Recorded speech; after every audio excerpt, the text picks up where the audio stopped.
বোতলজাত সয়াবিন তেল নিয়ে অস্থিরতা কাটেনি, সুখবর নেই আলু পেঁয়াজেও।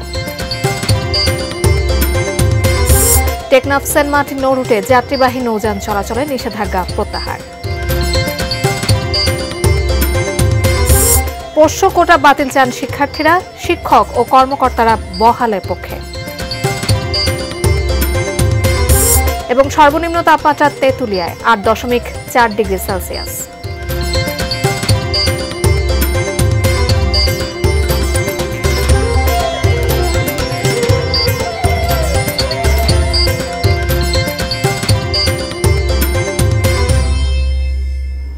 দেখছেন এটিএন নিউজ। দেশের খবরের আয়োজনে আপনাদের সবাইকে আমন্ত্রণ জানাচ্ছি। আমি জান্নাতুন নাহার জাকিয়া। এতক্ষণ আকিস বসে গ্লাসের সৌজন্যে শিরোনামগুলো শুনছিলেন।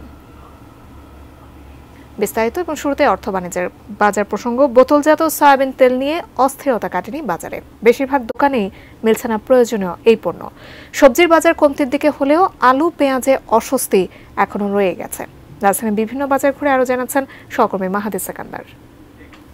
আমরা অর্ডার দিয়ে রাখছি, ওরা বলতেছে যে তেল আসলে আপনারা পাইবেন, কিন্তু আমি আজকে 4 দিন অর্ডার দিয়ে রাখছি, তেল আসে না। বাড়তি দিয়েও কিন্তু দাম পাচ্ছে না, বলা যায় তেল অ্যাভেলেবেল। বোতলজাত সয়াবিন তেল বিক্রেতারাই পাচ্ছেন না, সেখানে ক্রেতাদের ক্ষোভ আরও তুঙ্গে। যা মিলছে তা কিনতে হচ্ছে বাড়তি দামে।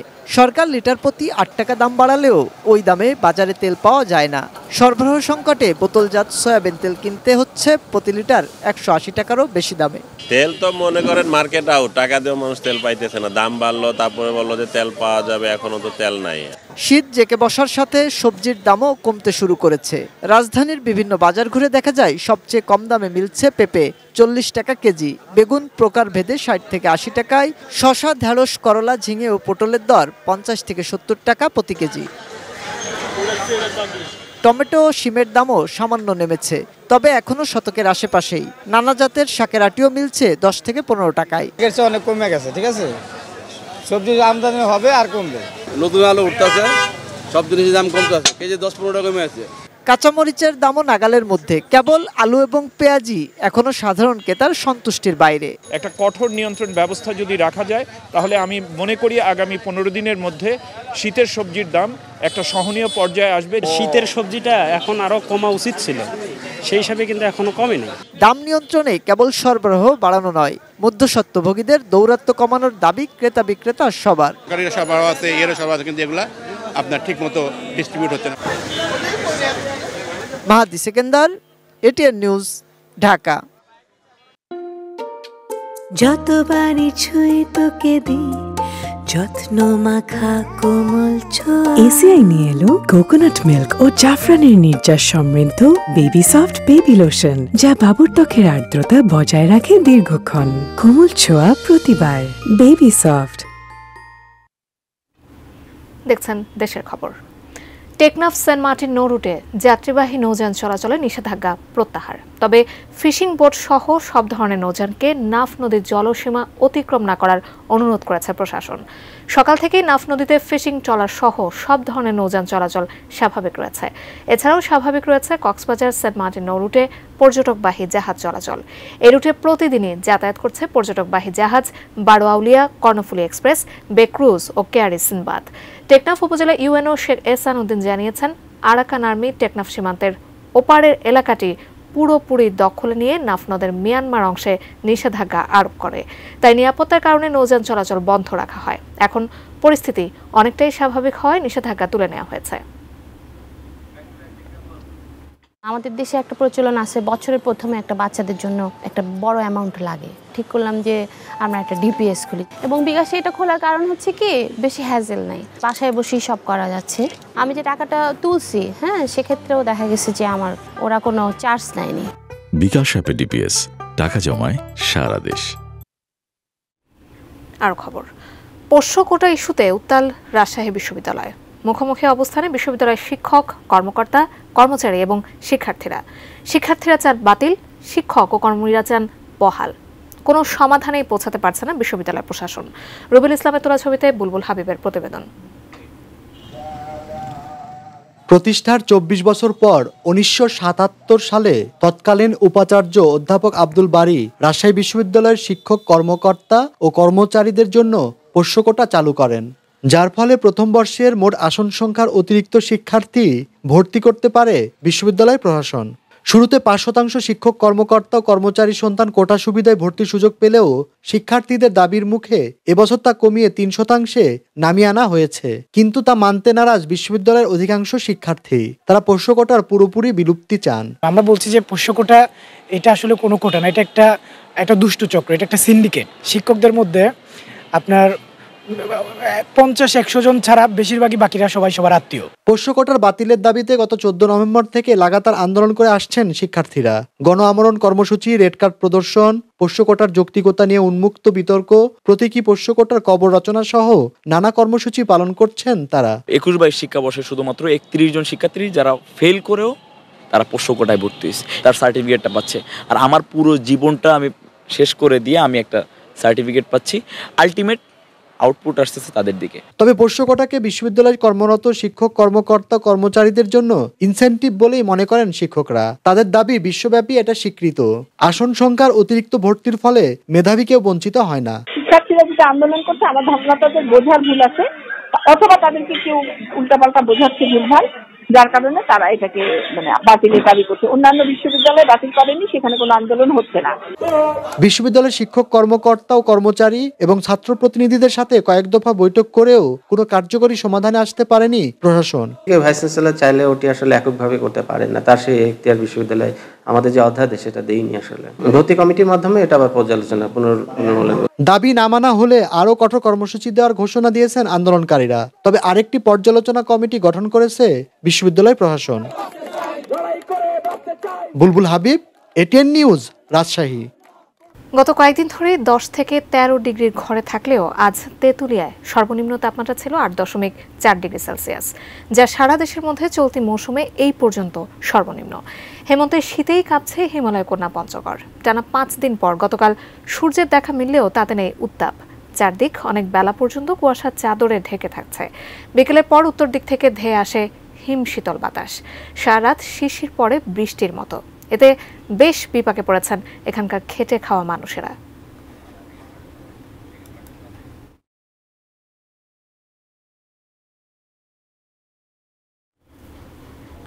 সামনেই শহীদ বুদ্ধিজীবী দিবস, বিজয় দিবস, পবিত্র বড়দিনের মতো কয়েকটি বিশেষ দিন। বাড়বে ফুলের চাহিদা।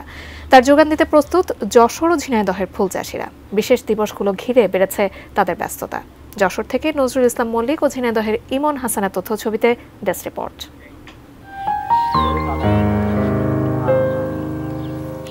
ফুলে ফুলে প্রজাপতি, রঙিন ফুলের টানে গুনগুনিয়ে আসছে ভ্রমর। দেশে ফুলের দ্বিতীয় রাজধানী খ্যাত জেলা ঝিনাইদহের ফুল চাষিদের মাঝেও উৎসবের আবহ। কান্না বাজার, কালীগঞ্জ, কোটচাঁদপুর বিস্তীর্ণ ভূমিতে ফুলের হাসি। যদিও অতিবৃষ্টি ও অন্যান্য কারণে লোকসানে পড়তে হয়েছে, তারপরও নতুন করে স্বপ্ন দেখছেন ঝিনাইদহের ফুল চাষিরা। যদি প্রাকৃতিক দুর্যোগে নষ্ট না হয়ে যায় তাহলে হয়তো বাস করা যায়, তো লাখ দেড় টাকা ভাড়িয়ে যায়। সারা দেশে যে পরিমাণ গাঁদা ফুল বিক্রি হয় তার প্রায় ৬২% সরবরাহ হয় ঝিনাইদহ থেকে। এরই মধ্যে পাইকারদের পদচারণায় মুখর হয়ে উঠেছে ফুলের বাজার। বর্তমানে যে পাড়ি দেওয়া সেভাবে হয়তো দিতে পারবে না, কারণ ফুল খুব কম, বর্ষার কারণে লাগাতে পারেনি। ফুলের সরবরাহ 16 ডিসেম্বরে অনেক বেশি হবে, এখন যে আপনারা দেখছেন এর ডাবলেরও বেশি হবে। এ মৌসুমে ঝিনাইদহ থেকে 2 থেকে 2.5 কোটি টাকার ফুল বিক্রির আশা করছে কৃষি বিভাগ। 16 ডিসেম্বর এবং বিভিন্ন বিয়ের উৎসব, তাছাড়া আমাদের সামনে 25শে ডিসেম্বর রয়েছে, সেটা যদি আমরা বিবেচনা করি প্রায় আশা করছি যে এবার 2 থেকে 2.5 কোটি টাকার ফুলের বিজনেস হবে এই 2 দিবসকে সামনে রেখে। এদিকে প্রাকৃতিক দুর্যোগ কাটিয়ে যশোরের গদখালি ও পানিসরা এলাকার চাষিরা গোলাপ, গাঁদা, রজনীগন্ধা, গ্লাডিওলাস, চন্দ্রমল্লিকা সহ নানান প্রজাতির ফুলের চাষ করছেন। লিলিয়াম ও টিউলিপও বাজারে আসবে ফেব্রুয়ারিতে। সব মিলিয়ে মৌসুমের ফুলের চাহিদা পূরণে প্রস্তুত এখানকার ফুল চাষিরা। এবছর যশোরে 641 হেক্টর জমিতে ফুল চাষের লক্ষ্যমাত্রা নির্ধারণ করা হয়েছে, যা গত বছরের তুলনায় 2.5 হেক্টর বেশি। বর্তমান মৌসুমে গোলাপ, জারবেরা, গাঁদা, রজনীগন্ধা, চন্দ্রমল্লিকা সহ অন্যান্য ফুলের আবাদ হচ্ছে। ডিসেম্বরের বিশেষ দিনগুলো এবং শীত মৌসুমের অনুষ্ঠান, বিয়ে শাদীতে ফুলের চাহিদা বাড়বে, সে আশায় বুক বাঁধছেন ফুল চাষিরা। Saikat Dasgupta, desk report, ATN News. সুন্দরবনের শেষ সীমানায় বঙ্গোপসাগরের তীরে দুবলার চর। বছরের এই সময়টায় 5 মাসের জন্য জেলারা চরে গড়ে তোলেন অস্থায়ী আবাস। সেখানে চলছে মাছ শুটকি করার উৎসব। দুবলার শুটকি সরবরাহ হয় দেশ বিদেশে। বড় অঙ্কের রাজস্ব আসে সরকারের ঘরে। আমাদের মংলা প্রতিনিধি নিজামুদ্দিনের তথ্য ছবিতে টেস্ট রিপোর্ট। বিশ্বের বৃহত্তম ম্যানগ্রোভ বন সুন্দরবনের কোল ঘেঁষে দুবলার চর। মৎস্য খাতের জন্য অর্থনৈতিক গুরুত্বপূর্ণ এক বিস্তীর্ণ ভূমি।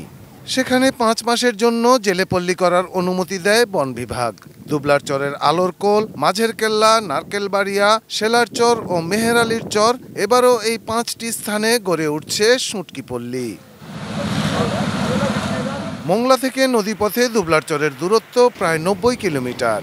নভেম্বর থেকে মার্চ পর্যন্ত কম উত্তাল থাকায় বঙ্গোপসাগর থেকে মাছ ধরে দুবলার চরে শুটকি করা হয়। প্রতি বছর আসেন খুলনা, বাগেরহাট, সাতক্ষীরা, পিরোজপুর, চট্টগ্রাম থেকে 50,000-এরও বেশি জেলে। কেউ ট্রলার নিয়ে সাগরে যাচ্ছেন মাছ ধরতে, কেউ ঝুড়ি ভরে নামাচ্ছেন সেই মাছ। বাছাইয়ের কাজ করছে একদল, আরেক দল শুকাতে ব্যস্ত। 5 মাসের জন্য দুবলার চর হয়ে ওঠে এক কর্মমুখর রাজ্য। 5 মাস থাকি, এটাই আমাদের পেশা, এটাই আমরা কর্ম করি। এই মাথায় একটা পানির হলে সবচেয়ে ভালো হয়। আমাদের পানির সমস্যা, হাসপাতাল হলে খুব ভালো হয়, কারণ এই জায়গায় হাজার হাজার মানুষ থাকে, হাসপাতালের কোনো ব্যবস্থা নাই। আশা করা হচ্ছে এবার শুটকি মৌসুমে সরকারের রাজস্ব আয় হবে অন্তত 7.5 কোটি টাকা। জেলেদের সুবিধা দেওয়ার জন্য আমরা বন বিভাগ সর্বদা সচেষ্ট আছি। এদের সকল সুবিধা অসুবিধা আমরা দেখে থাকি। আশা করি যদি আবহাওয়া ভালো থাকে আমরা রাজস্ব আদায় লক্ষ্যমাত্রায় পৌঁছাতে পারবো। সদ্য ধরে আনা মাছ পরিষ্কার পরিচ্ছন্ন করে কোনো রাসায়নিক ছাড়াই তাৎক্ষণিক রোদে শুকাতে দেওয়া হয় বলে স্বাদে ও গুণে অনন্য দুবলার শুটকি। সারা দেশে এমনকি বিদেশেও এর ব্যাপক চাহিদা। Shahidul Rana, desk report, ATN news. অনুষ্ঠিত হলো খুলনা বিভাগের ইস্পাহানী মির্জাপুরের উদ্যোগে পরিকল্পনা ও পৃষ্ঠপোষকতায় বাংলা ভাষা নিয়ে দেশের সবচেয়ে বড় মেধাভিত্তিক TV reality show Ispahani Mirzapur Banglabid 6ষ্ঠ বর্ষ প্রতিযোগিতা। ছুটির দিনের সকাল, তবু বিদ্যালয়ের প্রাঙ্গণ মুখর শিক্ষার্থীদের পদচারণায় খুলনা জেলা স্কুল মাঠে কুয়াশামাখা ভোরেই সমবেত হয়েছে খুলনা বিভাগে 10 জেলার 6ষ্ঠ থেকে 10ম শ্রেণীতে অধ্যয়নরত সহস্রাধিক শিক্ষার্থী। তারা শপথ নিল বাংলা ভাষার ব্যবহার, বানান চর্চা, শুদ্ধ উচ্চারণ ও ব্যাকরণের সঠিক ব্যবহারের। আমাদের এই বাংলার জ্ঞানকে বিস্তৃত করতে এই ধরনের অনুষ্ঠান কিন্তু আসলেই অনেক ভূমিকা রাখে। আমি মনে করি এরকম ধরনের অনুষ্ঠান আয়োজনের মাধ্যমে আমাদের বাংলা ভাষাকে আরো বিশ্বের বুকে ছড়িয়ে দিতে পারবো। বাংলা ভাষাটাকে আসলে শুদ্ধ বাংলা হিসেবে আমাদের ব্যবহার করা উচিত। বাছাই পর্বে সঠিক প্রশ্নে ও বহু নির্বাচনী পরীক্ষায় অংশ নেয় শিক্ষার্থীরা। এখান থেকে সেরা নির্বাচিতরা দ্বিতীয় পর্বে যাওয়ার সুযোগ পাবে। ভবিষ্যৎ প্রজন্মের কাছে শুদ্ধ বাংলা চর্চার বার্তা পৌঁছে দেওয়ার এই আয়োজন নিয়ে আশাবাদী আয়োজকরা। এই অনুষ্ঠানের মাধ্যমে কিন্তু আমরা শুধুমাত্র নতুন প্রজন্মই না, অনুষ্ঠানটি যখন চ্যানেলের পর্দায় আসলে সম্প্রচারিত হয় তখন সারা বিশ্বের যত বাংলা ভাষাভাষী আছে তারা এই অনুষ্ঠানের মাধ্যমে বাংলা ভাষা সম্পর্কে জানতে পারে, বাংলা ঐতিহ্য সম্পর্কে জানতে পারে। ভুল থেকে শুদ্ধ বানান ও উচ্চারণের খেলা, একটি বর্ণ দিয়ে অনেকগুলো শব্দ বানানো সহ নানা প্রতিযোগিতা শেষে চূড়ান্ত বাছাই পর্বে ঢাকায় অংশ নেবে নির্বাচিতরা। জিনিয়া ইসলাম, ডেস্ক রিপোর্ট, ATN নিউজ। শেষ করব দেশের খবরের আয়োজন। তার আগে আকিস বসে গ্লাসের সৌজন্যে শিরোনামগুলো দেখে নেব আরেকবার।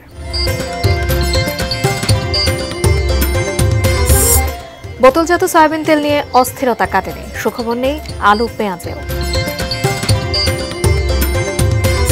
টেকনাফ সেন্ট মার্টিন নৌরুটে যাত্রীবাহী যান চলাচলে নিষেধাজ্ঞা প্রত্যাহার।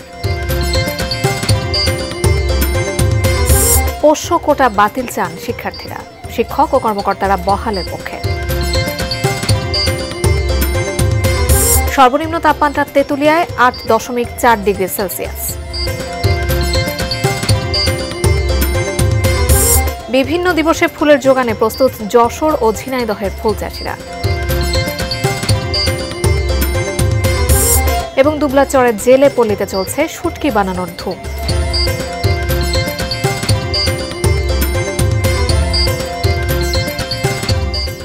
এ ছিল দেশের খবরে। এতক্ষণ সঙ্গে থাকার জন্য ধন্যবাদ সবাইকে।